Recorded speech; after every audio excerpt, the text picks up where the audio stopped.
ఏందమ్మా, ఏందమ్ములు, ఏంటి నన్ను అడుగుతున్నావు? అబ్బా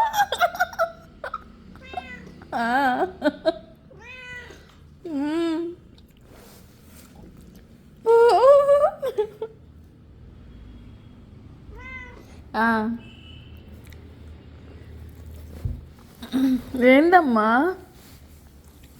దేవుడా. ఓకే, ఇప్పుడైతే కరెక్ట్. Okay,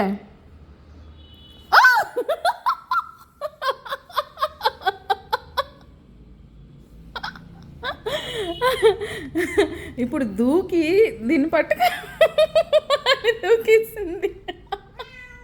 meow.